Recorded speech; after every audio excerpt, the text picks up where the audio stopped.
জাতি, ধর্ম, বর্ণ নির্বিশেষে সবাইকে আন্তরিক শুভেচ্ছা ও অভিনন্দন।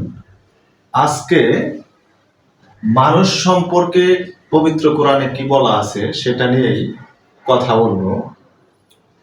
যেই টপিকে কথা বলা হচ্ছে সেটা হচ্ছে মানুষকে নেতিবাচক অর্থে, খারাপ অর্থে আসলে আল্লাহ তাআলা কোরআনে, পবিত্র কোরআনে মানুষকে কি বলে আখ্যায়িত করেছে সেটাই বলার চেষ্টা করব। যেমন আমাদের টপিকের 1 নম্বরে আমরা আজকে নিয়ে আসছি, নিশ্চয়ই মানুষ তার রবের প্রতি বড়ই অকৃতজ্ঞ।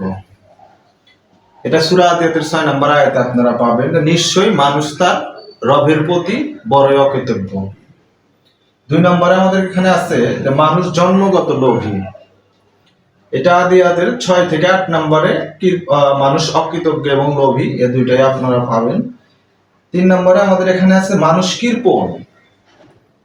মানুষ যে কৃপণ সে কথাটা আল্লাহ তাআলা সূরা ইসরার 100 নম্বর আয়াতে আল্লাহ তাআলা বলেছেন। মানুষ সীমা লঙ্ঘনকারী, সূরা আলাকের 6 থেকে 7 নম্বর আয়াতের মধ্যে আছে যে মানুষ সীমা লঙ্ঘনকারী। মানুষ তাড়াহুড়া প্রবণ, নিশ্চয়ই মানুষ অধৈর্য, এটা আছে সূরা আল ইসরার 11 নম্বর আয়াতে বলা। মানুষ খুবই জালিম ও অজ্ঞ, আহজাবের 72 নম্বর আয়াতে বলা আছে যে নিশ্চয়ই মানুষ জালিম এবং অজ্ঞ। মানুষ অত্যন্ত ঝগড়াটে, সূরা কাহাফের 54 নম্বর আয়াতের মধ্যে পাবেন যে মানুষ অত্যন্তই ঝগড়াটে প্রবণ। তো এখানে কোরআনে আল্লাহ তাআলা মানুষকে নেতিবাচক অর্থে নিশ্চয়ই মানুষ তার রবের প্রতি বড়ই অকৃতজ্ঞ। যেই মানুষ হচ্ছে তার রবের প্রতি, যেই সৃষ্টিকর্তা তাকে খাওয়ায় পড়ায়, তার প্রতি মানুষ হচ্ছে অকৃতজ্ঞ, তাহলে আপনি একটা জিনিস চিন্তা করেন যে আপনি আমার প্রতি আরেকজন মানুষ কিভাবে কৃতজ্ঞ থাকবে। মানুষের স্বভাব এমন, আপনি তার উপকার করবেন, সে আপনার ক্ষতি করবে। মানুষ জন্মগত লোভী, মানুষকে আল্লাহ সৃষ্টি করেছেন লোভী করে আর কি, এটা মানুষের স্বভাব আর কি, যে মানুষ জন্মগতই লোভী। এবং মানুষ কৃপণ, মানুষের স্বভাব হচ্ছে কৃপণ স্বভাবের, উদার মনের মানুষ আপনি খুবই কম পাবেন। সিংহভাগই পাবেন হচ্ছে কৃপণ প্রকৃতির মানুষ।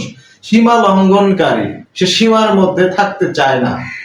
কোনো মানুষই সীমার মধ্যে, নিয়ম নীতির মধ্যে, ডিসিপ্লিনের মধ্যে থাকতে চায় না। যদি মানুষ সীমা লঙ্ঘন না করে সৃষ্টিকর্তার বিধানের উপরে যদি আজকে প্রতিষ্ঠিত থাকতো, তাহলে এই পৃথিবীটা ন্যায়ের পৃথিবী হইতো। সীমা লঙ্ঘনকারী, সে সীমার মধ্যে থাকতে চায় না, মানতে চায় না কথা। তাড়াহুড়া এবং অধৈর্য,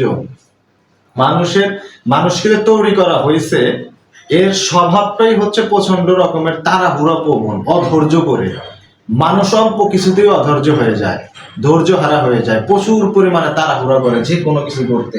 জালিম এবং অজ্ঞ, মানুষ জালিম, তার স্বভাব হচ্ছে জালিমের স্বভাব, এবং অজ্ঞ, সে কিছু নতুন কোনো কিছু আবিষ্কার করতে সহজে চায় না, জ্ঞান অর্জন করতে চায় না, সত্য সম্পর্কে জানতে চায় না। এই জন্যই বলা হয়েছে মানুষ অজ্ঞ।